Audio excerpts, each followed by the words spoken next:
2026-yilgi Jahon chempionati g'olibi Qizil Furiya do'stlar. Kubok topshirildi va lahza o'tib ketyapti. Bosh uzra ko'taradi. Birga qoldi.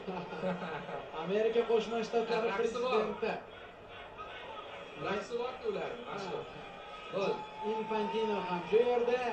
Ispaniya 2026-yilgi Jahon chempionati chempionlari. Shunday. Tabriklaymiz do'stlar. Ispaniya terma jamoasiga muxlislik qilgan, ularga ishongan, ularga deylik kuyinib, har uchrashuvda omad tilaganlarga va o'sha O'zbekiston terma jamoasi ishtirok etgan Jahon chempionati g'oyasiga yetdi. Biz guruh bosqichida yakunladik, ammo biz uchun bu ajoyib sarguzasht, ajoyib dars bo'ldi. Unda Ispaniya g'alaba qozondi. Ispanlar ham tarix yozishdi. Tarixda ikkinchi marta Jahon chempionligini nishonlashmoqda va bu futbolchilarning barchasi haqli. Lionel Messi ko'zda yosh bilan tark etyapti.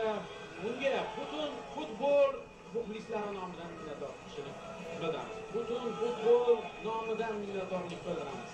Lionel Messi va Cristiano Ronaldo uchun so'nggi Jahon chempionati sifatida bu mundial tarixga kirishi mumkin.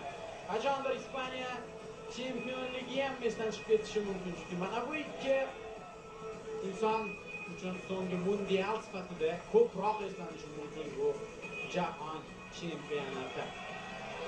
Ispaniya terma jamoasi a'zolari esa bayram qilishmoqda. Haqlilar nishonlashyapti. Daniel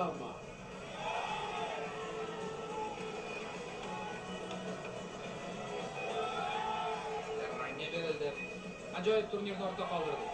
Ajoyib musobaqani ortda qoldirdik. Bu 40 kun, ya'ni siz bizni turli ko'yga soldi. Boya aytgandek, jamoamiz uchun yondik, jamoamiz uchun biz ham ko'z yosh to'kdik, mazkur dars ushladik. Xursand bo'ldik urilgan gollarimizda, umid uyg'ondi bizda va jahon chempionatida ishtirok etish qanday ekanligini bildik. Men o'ylaymanki, keyingi turnirlarda yana ham yaxshi ishtirok etamiz, muntazam ishtirokchiga aylanamiz bu bayramning va mana bunday o'yinlarga ham qachondir yetib boramiz.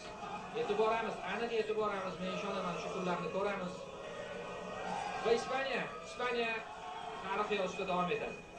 Biz ham milliy teleradiokompaniyada eng katta deylik boshqaruv xodimlaridan boshlab, bu texnik jamoamiz, ijodiy jamoa, sharhlovchilar, muharrirlar, ovoz rejissyorlari,